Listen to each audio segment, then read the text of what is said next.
আসসালামু আলাইকুম। সীমাস ডেইলি ব্লগে সবাইকে ওয়েলকাম। যে যেখান থেকে আমার ভিডিওটি দেখছেন, আশা করি তারা সুস্থ আছেন, ভালো আছেন। তাদের জন্য রইল মন থেকে অনেক অনেক দোয়া।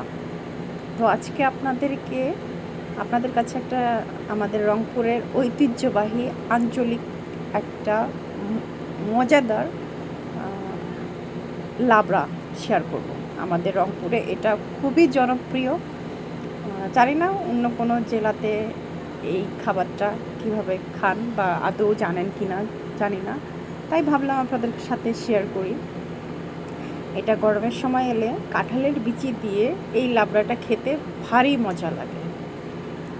আপনাদের কাছে অনুরোধ রইল, একটি বার হলেও এই রান্নাটা খেয়ে দেখবেন।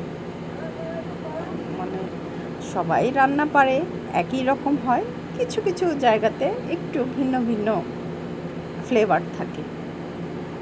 তো আপনার অনেক ব্যস্ত থাকি বিধায় আপনাদের সাথে ভিডিও কন্টিনিউ করতে পারি না। তবে চেষ্টা করি, যতটুকু পারি চেষ্টা করি ভিডিও কন্টিনিউ করার। তো আপনারা যদি আমাকে সাপোর্ট করেন, আমার পাশে যদি থাকেন, আমার ভিডিওতে একটা লাইক দিয়ে যদি আমার ভালো যদি লাগে, একটা লাইক দিয়ে যদি পাশে থাকেন, আমি আরও অনুপ্রেরিত হব, আমার নতুন নতুন কন্টেন্ট তৈরি করব। আসলে সবাই তো সব কিছু পারে না, চেষ্টা করি এতটুকু। এই যে দেখতে পাচ্ছেন, আলু, বেগুন আর কাঁঠালের বিচি দিয়ে এটা আমি কি বলবো, এটা এত মজার খাবার। যদিও আমি ভালো পারি না, চেষ্টা করি, কিন্তু আমার হাতের এই রান্নাটা আমার মা অনেক পছন্দ করে। আর গ্রাম অঞ্চলের খালামামারা যারা থাকে আমাদের, তারা আমার চাইতে আরও ভালো পারে।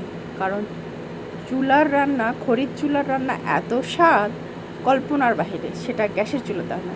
রীতিমতন আমার রান্নাটা শেষ হয়ে গেল। এই একটা বার প্লিজ আপনাদের অনুরোধ থাকলো, একটা বার হলেও এইভাবে রান্না করে খেয়ে দেখি, কত মজা।